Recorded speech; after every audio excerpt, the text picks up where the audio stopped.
দেখো আমাদের শুরু থেকে আজ অব্দি যেগুলো হয়েছে সেগুলো হচ্ছে কি লেটার হয়েছে, ওয়ার্ড হয়েছে, সেন্টেন্স হয়েছে, সাবজেক্ট প্রেডিকেট হয়েছে। আজকে হবে অবজেক্ট। ঠিক আছে, তো তার আগে তোমরা একটু বলো সাবজেক্ট এর অবস্থান কোথায়? সামনে হতে পারে আবার শেষেও হতে পারে। ঠিক আছে, মানে কর্তা, সাবজেক্ট মানে হচ্ছে ডুয়ার অফ দ্য অ্যাকশন। আজকে জানবো অবজেক্ট সম্পর্কে। ঠিক আছে, খুব ভালো করে বুঝবে। হ্যাঁ, এখান থেকে কিন্তু খুব ভালো রকম বোঝার বিষয় আছে। তো চলো আমরা শুরু করছি। অবজেক্ট কি জিনিস? অবজেক্টের বাংলা অর্থ হচ্ছে কর্ম। কি বলো? কর্ম। এর মানে হচ্ছে সাবজেক্ট যেই কাজটা সম্পন্ন করে তাকে আমরা কর্ম বলি। কর্ম মানে কি? কাজ। কোন একটা সাবজেক্ট, কোন একটা সেন্টেন্সের যে সাবজেক্ট থাকে, সে যেই কাজটা করে সেই কাজটার নাম হচ্ছে কর্ম। ঠিক আছে, এবার এই কর্ম যে আছে বা অবজেক্ট আছে, সেই অবজেক্টের আমরা দেখব ক্লাসিফিকেশন, একে কত রকম ভাগে ভাগ করা যায়। তো এই অবজেক্ট যে আছে এটা মেইনলি হচ্ছে তোমার গিয়ে দুই প্রকার। কত প্রকার? দুই প্রকার। কি কি? যেটা প্রথমে হচ্ছে সেটা হচ্ছে তোমার গিয়ে ডাইরেক্ট অবজেক্ট। Direct object. আরেকটা হচ্ছে ইনডাইরেক্ট অবজেক্ট।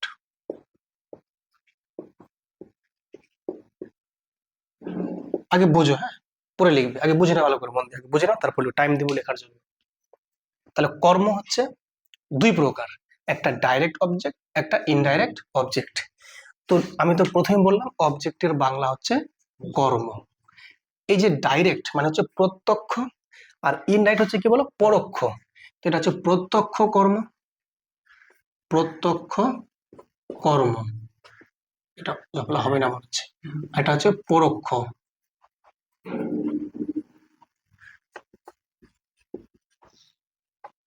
ঠিক আছে, বলুন না, ভুল আছে মানে মানে ঠিক আছে মনে হয়, যাই হোক। তো এটা হচ্ছে প্রত্যক্ষ মানে ডাইরেক্ট, এটা পরোক্ষ মানে ইনডাইরেক্ট অবজেক্ট। এবার একটু বুঝে নি এটা সেন্টেন্সে কিরকম ভাবে অবস্থান করে। তো নিয়ম হচ্ছে এরকম, একটা আমি সেন্টেন্স লিখছি, এখানে আমি এক্সাম্পল দিয়ে। ধরে নাও আমি বাক্যটা বললাম, she gave me a pen. সে আমাকে একটা কলম দিয়েছিল। তাহলে এই সেন্টেন্সটাতে কোনটা সাবজেক্ট? এটা হচ্ছে সাবজেক্ট, ডুয়ার অফ দ্য অ্যাকশন। আর গেভটা হচ্ছে ভার্ব, এই মিটা হচ্ছে অবজেক্ট, এ পেন এটাও হচ্ছে অবজেক্ট।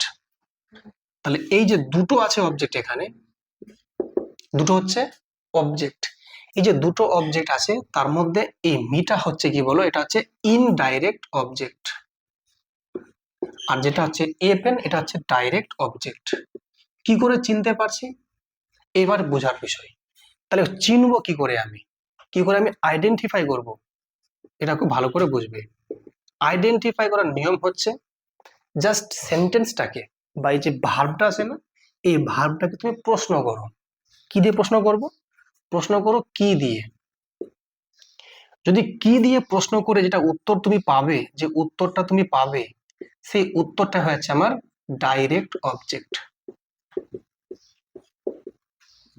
ঠিক আছে, আর যদি প্রশ্ন করো কাকে দিয়ে, কি দিয়ে বলো? কাকে দিয়ে, তা যেটা উত্তর তুমি পাবে সেই উত্তরটা হবে তোমার কি বলো? Indirect object. এটা হচ্ছে আমাদের চেনার নিয়ম বা কিভাবে খুঁজে বের করব। এদিকে সি মানে হচ্ছে সে, গেভ মানে দিয়েছিল, মি মানে আমাকে, এ পেন মানে একটা কলম। তাহলে আমি যদি মিটা দিয়ে প্রশ্ন করি, মানে মিকে প্রশ্ন করছি, তাহলে সে দিয়েছিল একটা কলম কাকে? কাকে? উত্তর কি আসছে? মি মানে আমাকে। তাহলে মিটা দেখো উত্তর পাচ্ছে কি পাচ্ছে না? তা যেটা উত্তরটা পেলাম সেটা হচ্ছে ইনডাইরেক্ট অবজেক্ট। তাহলে মি হচ্ছে ইনডাইরেক্ট অবজেক্ট। ক্লিয়ার? যখন প্রশ্ন করব কি দিয়ে, সে আমাকে কি দিয়েছিল, উত্তর কি আসছে? উত্তরে আসছে একটা কলম, এ পেন। তাহলে যে উত্তরটা পেলাম সেটা হচ্ছে কি ডাইরেক্ট অবজেক্ট। তাহলে এ পেনটা হচ্ছে ডাইরেক্ট অবজেক্ট। ক্লিয়ার না? তাহলে আশা করি এরকম যে কোনো সেন্টেন্স যখন থাকবে তাহলে তোমরা সহজেই এই কি দিয়ে প্রশ্ন করবে, উত্তর পেয়ে যাবে ডাইরেক্ট অবজেক্ট। প্রশ্ন করবে কাকে দিয়ে, উত্তর পেয়ে যাবে ইনডাইরেক্ট অবজেক্ট। ওকে, লেখো এবার। একই রকম ভাবে যদি এবার সাবজেক্টকে খুঁজে বের করতে হয় কোনো একটা সেন্টেন্সের মধ্যে, তাহলে কি করে চিনবো, এটাও লিখে রাখো যে সাবজেক্ট, এটা লিখে রাখো স্টার দিয়ে, সাবজেক্ট চেনার নিয়ম বা চেনার উপায়। যদি সাবজেক্টকে চিনে বের করতে হয় বা খুঁজে বের করতে হয়, তাহলে সিম্পলি তুমি বাক্যটাকে প্রশ্ন করবে, বাক্যটিকে প্রশ্ন করবে কে অথবা কারা দিয়ে।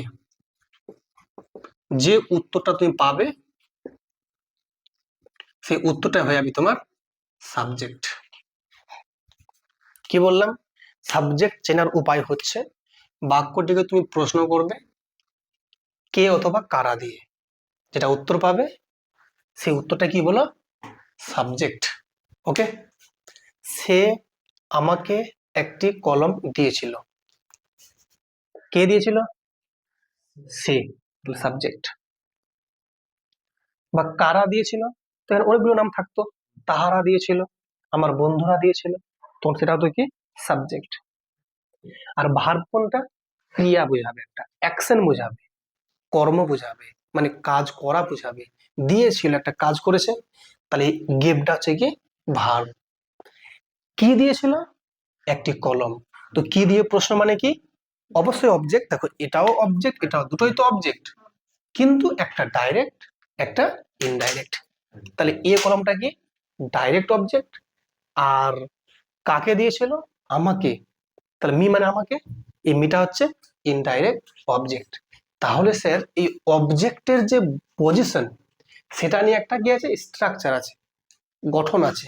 তাহলে কি, প্রথমে যেমন থাকবে সাবজেক্ট, তারপর কি আছে বলো, ভার্ব, তারপরে যে অবজেক্ট থাকবে, আগে থাকবে ইনডাইরেক্ট অবজেক্ট, আর তারপরে থাকবে ডাইরেক্ট অবজেক্ট।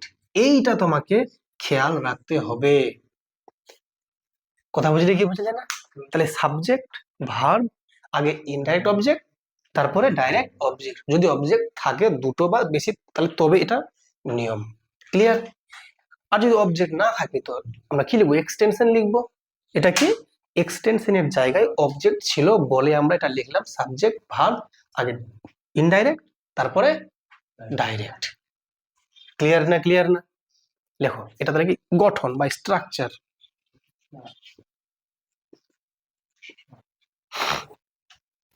এবার অনেক সময় কি হয়, পরীক্ষার হলে গিয়ে দেখতে পাবে কখনো কখনো ডাইরেক্ট অবজেক্টটা আগে লিখে দিয়েছে, আর এই যে ইনডাইরেক্ট অবজেক্ট এটা পরে লিখে দিয়েছে, তাহলে ওই স্ট্রাকচারটা ভুল আছে। ওটাই তাহলে ইরর, প্রথমে ওটাই কি ইরর। কিন্তু যদি আমাকে ডাইরেক্ট অবজেক্টটাকে আগে লেখার প্রয়োজন পড়ে আর ইনডাইরেক্টকে পরে লেখার প্রয়োজন পড়ে, তখন এটা লেখা সম্ভব হবে একটা শর্তে, কি, একটা লাগবে প্রিপজিশন দরকার পড়বে, সেটা হচ্ছে কি টু অথবা ফর। এক্সাম্পল স্বরূপ, তাহলে এটা যদি আমি বলি অথবা দিয়ে, তো কি বলতে পারি, প্রথমে সাবজেক্ট, তারপরে কি বলো ভার্ব, তারপরে ডাইরেক্ট, না হ্যাঁ আগে লিখবো ডাইরেক্ট অবজেক্ট, তারপর লিখবো কি একটা প্রিপজিশন লিখবো, কি লিখবো, প্রিপজিশন, তারপর লিখবো ইনডাইরেক্ট অবজেক্ট। এইটাও কিন্তু গঠন হতে পারে, তবে এটা কিন্তু অবশ্যই মাথায় রাখতে হবে, একটা প্রিপজিশন বসবে দুজনের মাঝে, তবেই তুমি আগে লিখতে পারবে ডাইরেক্ট অবজেক্ট, তারপরে ইনডাইরেক্ট অবজেক্ট। কিরকম, একটা এক্সাম্পল আসা যাক তাহলে। এটা কি দেখা যাচ্ছে না যাচ্ছে না, অনেকটা দেখা যাচ্ছে। এবার এই সেন্টেন্সটাই যদি আমি এটা গঠনে লিখি, প্রথমে কি লিখবো, সাবজেক্ট, তাহলে কি বলো, সি, তারপর কি ভার্ব কোনটা বলো, গেভ। এবার কি লিখবো, ডাইরেক্ট অবজেক্ট, কি বলো, এ পেন, তারপর একটা কি লিখবো, প্রিপজিশন, টু অথবা ফর, তাহলে টু দেবো আমরা, আর এটা হচ্ছে indirect object me, to me. তাহলে কি হলো, she gave me, gave a pen to me, she gave a rose to me.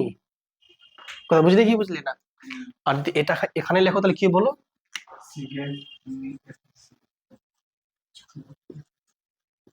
এবার বলো তোমরা কোনটা বেশি লিখতে অভ্যস্ত? She gave me a pen. কেন? এটা নিয়মিত বলছে, আগে হবে ইনডাইরেক্ট পরে ডাইরেক্ট, এর মাঝে কোনো কিছু টেনশন নাই।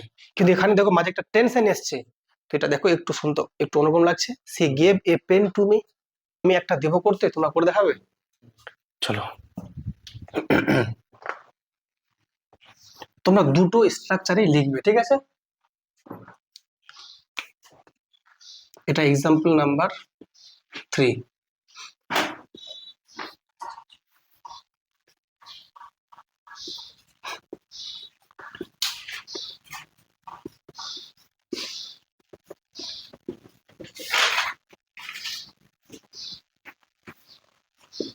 করো দেখে, তুমি দুটো স্ট্রাকচারই লেখো।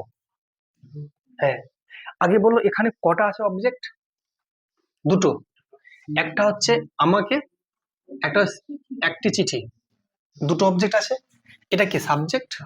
এটা সাবজেক্ট, এটা অবজেক্ট, এটাও অবজেক্ট, এটা ভার্ব। তো বলো কোনটা কোন অবজেক্ট, কোনটা ডাইরেক্ট কোনটা ইনডাইরেক্ট? এই যে কি দিয়ে প্রশ্ন করলে ডাইরেক্ট, কাকে দিয়ে প্রশ্ন করলে ইনডাইরেক্ট। কাকে? Indirect, indirect object. কি? একটা চিঠি, ডাইরেক্ট অবজেক্ট, এটা সাবজেক্ট। বসাও এবার।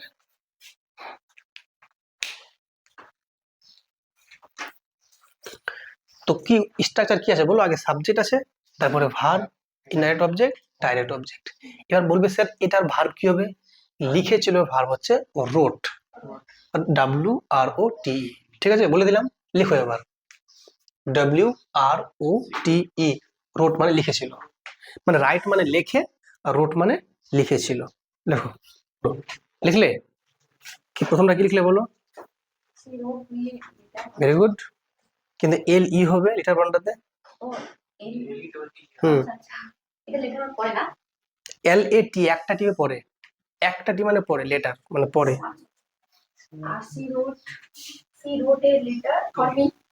ফর মি বা টু মি দুটোই ঠিক আছে, সে আমার জন্য বা আমাকে লিখে চলবে। আমাকে যেহেতু বলছে টু মি লিখবে, টু মি। হ্যাঁ, বুঝলে ব্যাপারটা? ফর্মেও কোনো ভুল নাই, ফর্মে আমার জন্য একটা চিঠি লিখেছে, ঠিক আছে, সমস্যা নাই। ঠিক আছে, সবারই সেম হয়েছে। কি কার হচ্ছে না? হচ্ছে না? কি হচ্ছে না? এই তো দেওয়া তো আছে, subject, verb, indirect object, direct object. তাহলে বলো প্রথম কি লিখবো এখানে? তাহলে আমরা বলো সাবজেক্ট লিখবো আগে। কোনটা সাবজেক্ট? সে। তাহলে সি দিলাম, তাহলে সি অথবা হি হতে পারে, কোনো ব্যাপার না। হি হচ্ছে ছেলেকে, সি হচ্ছে মেয়েকে। চিঠি লেখার ব্যাপার আসছে, ওকে ফাইন। ভার্ব, তো ভার্ব কোনটা বলো? লিখেছিল, তাহলে রোট। ইনডাইরেক্ট অবজেক্ট কোনটা বলো? এই যে আমাকে, তাহলে মি। ডাইরেক্ট অবজেক্ট কি? একটি চিঠি, এ লেটার। ফাইন। তো এটা হচ্ছে এই স্ট্রাকচার। যদি এটা দিয়ে বানাও তো এটাও হতে পারে। তাহলে সি বলো, তারপর কি ভার্বের পর কি আছে বলো? রোট। এবার হচ্ছে ডাইরেক্ট অবজেক্ট কোনটা বলো? একটি চিঠি, এ লেটার। তারপর কি বলো? প্রিপজিশন লাগবে একটা, টু। ইনডাইরেক্ট অবজেক্ট কি বলো? মি। দুটোই বিলকুল ঠিক আছে, দুটোই সহি। কোনো সমস্যা নেই বুঝতে, আশা করি কারণ যাকে বুঝতে পারছো না মনে বুঝে গেছো না? লিখতে পারবে না? ঠিক। তাহলে এটা ঠিক না এটা ঠিক? দুটোই ঠিক, দুটো স্ট্রাকচার দেওয়া আছে। ওকে, ঠিক আছে, দাদা মিটাচ্ছে তাহলে। হ্যাঁ, মানে পরীক্ষায় অনেক সময় দেখা গেল ডাইরেক্ট অবজেক্ট, ওটা হয়তো দেখা গেল তোমার গিয়ে আগে পরে করে দিয়েছে, তখন তোমাকে বুঝতে হবে যে এইটা এখানে ভুলটা আছে, এরর কারেকশন থাকতে পারে। হ্যাঁ, ঠিক আছে। আচ্ছা, এবার যেটা ব্যাপার হচ্ছে, এই যে আমরা শিখছি অবজেক্ট, তো এই অবজেক্ট দিয়ে আমরা জানলাম দুটো টাইপ, ডাইরেক্ট এবং ইনডাইরেক্ট। এক্সাম্পল আমরা দেখলাম, যেমন প্রথম যে এক্সাম্পল আমরা লিখেছিলাম সেটা কি ছিল, যে she gave me a pen, এই সেন্টেন্সটাতে এই যে গিভটা এটা ভার্ব তো নাকি, এই ভার্বের একটা পরিচয় আছে। বলছে যে ভার্বের পরে এরকম অবজেক্ট থাকবে, এর অবজেক্ট তো নাকি, সেখানে দুটো অবজেক্ট আছে, এটা একটা অবজেক্ট, এটা একটা অবজেক্ট, সে একটা হোক বা দুটো হোক, অবজেক্ট যখনই থাকবে তাহলে সেই অবজেক্ট যুক্ত ভার্বকে আমরা বলবো ট্রানজিটিভ ভার্ব। তাহলে এই ভার্বটার নাম ট্রানজিটিভ ভার্ব। তাহলে এটা ভার্বের নাম হয়ে গেল ট্রানজিটিভ ভার্ব।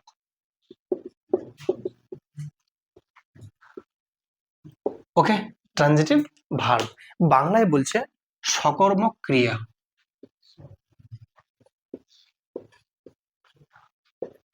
ক্লিয়ার?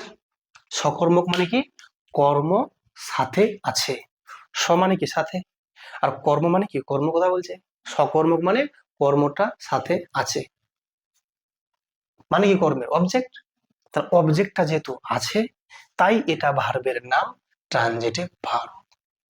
ক্লিয়ার না? ক্লিয়ার না? এবার তোমাকে একটা প্রশ্ন আমি দেব, তোমাকে বলতে হবে ভার্বটা ট্রানজিটিভ হবে কি হবে না। বুঝতে পেরেছো না বুঝতে পারোনি? চলো একটা আমি এক্সাম্পল দিচ্ছি। লেখা আছে সি ডিড ইট, একটা সেন্টেন্স দেওয়া আছে, দিয়ে বললাম ডিডটা ট্রানজিটিভ ভার্ব নাকি ইনট্রানজিটিভ ভার্ব। আচ্ছা বলে দিচ্ছি, ট্রানজিটিভ মানে সকর্মক, আর ইনট্রানজিটিভ মানে অকর্মক, মানে কর্ম ওখানে নেই। তাহলে বলো তো এই ডিডটা কেমন হবে, ট্রানজিটিভ হবে নাকি ইনট্রানজিটিভ হবে? হুম, শোনো ভালো করে বোঝো। আগে আমাকে চিনতে হবে ট্রানজিটিভ বা ইনট্রানজিটিভ বলার আগে দেখবো যে অবজেক্ট আছে না নেই, কর্ম আছে না নেই, তাই তো? ট্রানজিটিভ মানে কি, অবজেক্ট থাকবে, আর ইনট্রানজিটিভ মানে কর্ম থাকবে না। তাহলে দেখবো এই সেন্টেন্সে অবজেক্ট আছে নাকি নেই। অবজেক্ট চেনার নিয়ম কি বললাম, জাস্ট বাক্যকে কি অথবা কাকে দিয়ে প্রশ্ন করব। কি দিয়ে প্রশ্ন করলে ডাইরেক্ট অবজেক্ট, কাকে দিয়ে প্রশ্ন করলে ইনডাইরেক্ট অবজেক্ট। সে এটা করেছিল, সে এটা করেছিল, সে কি করেছিল, এটা করেছিল। উত্তর পাচ্ছি কি পাচ্ছি না? পেলাম তো। তাহলে যখন বললাম সে কি করেছিল, কি দিয়ে প্রশ্ন করলাম, তো উত্তর আসছে এটা। তাহলে অবজেক্ট আছে না নেই? এটা কোন অবজেক্ট? Direct object. কি দিয়ে প্রশ্ন করলে ডাইরেক্ট অবজেক্ট।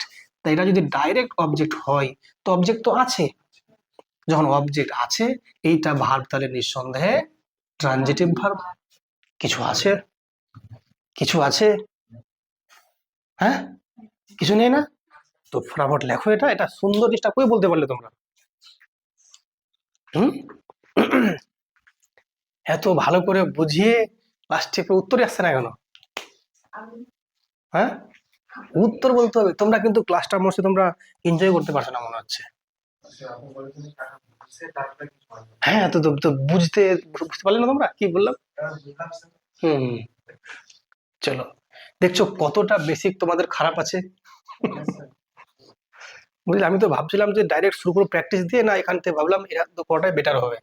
যে তোমরা সেভাবে ভালো, তোমরা খালি ওই বেঞ্চের নাম লিখছিলে, সেদিকে বোঝা যাচ্ছে বেঞ্চের নাম লিখছে এ প্লাস বি হোল স্কোয়ার, এ প্লাস বি হোল স্কোয়ার।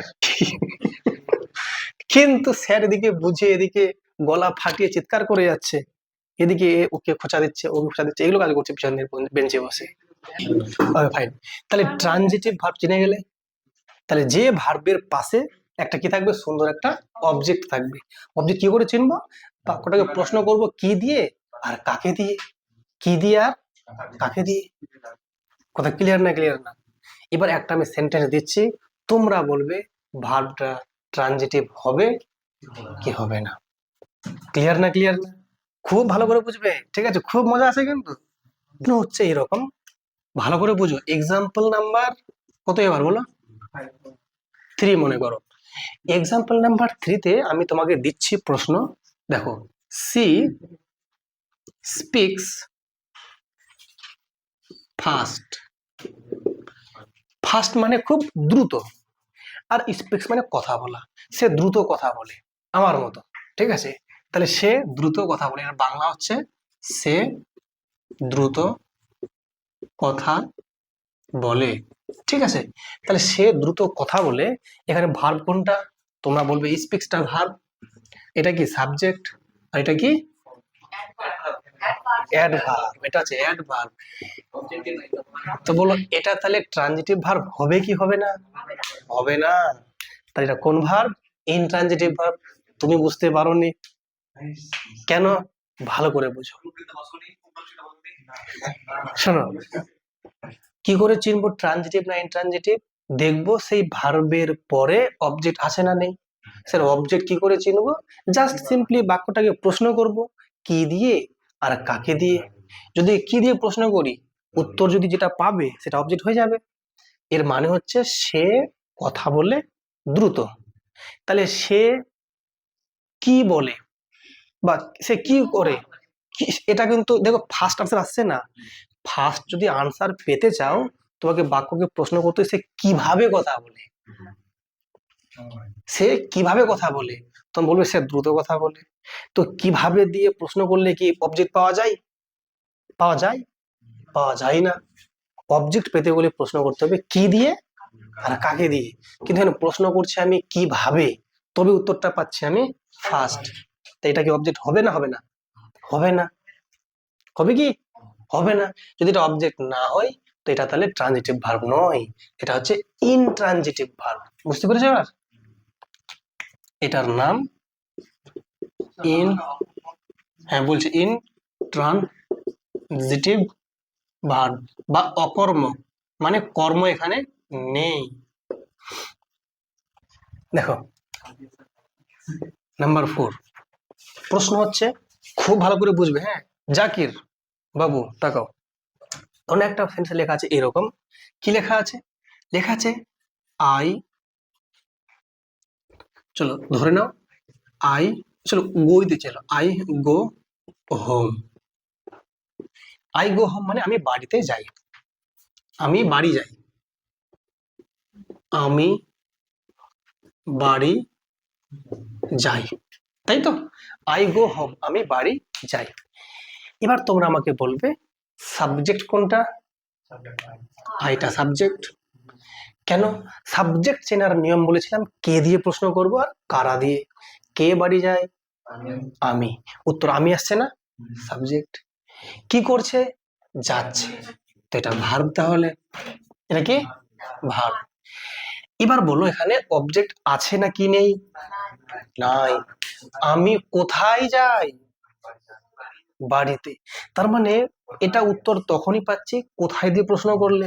কিন্তু কোথায় দিয়ে প্রশ্ন করে কোথাও কি লেখা আছে ওটা অবজেক্ট? অবজেক্ট পেতে গেলে প্রশ্ন করতে হবে কি আর কাকে দিয়ে। আমি কি যাই? উত্তর বাড়ি, উত্তর আসছে। আমি কাকে যাই? উত্তর আসছে। প্রশ্নটা করাই তো ভুল হয়ে যাচ্ছে। তো প্রশ্নটা হবে কোথায় যাই, উত্তর হবে বাড়িতে বা বাড়ি। তাহলে সেক্ষেত্রে এটা আমার কিন্তু অবজেক্ট নয়। তাহলে গোটা কোন ভার্ব? তাহলে গোটা যে পেলাম এটা কোন ভার্ব পেলাম? ইনট্রানজিটিভ ভার্ব, এখানে অবজেক্ট নেই। তাহলে এটার নাম হয়ে গেল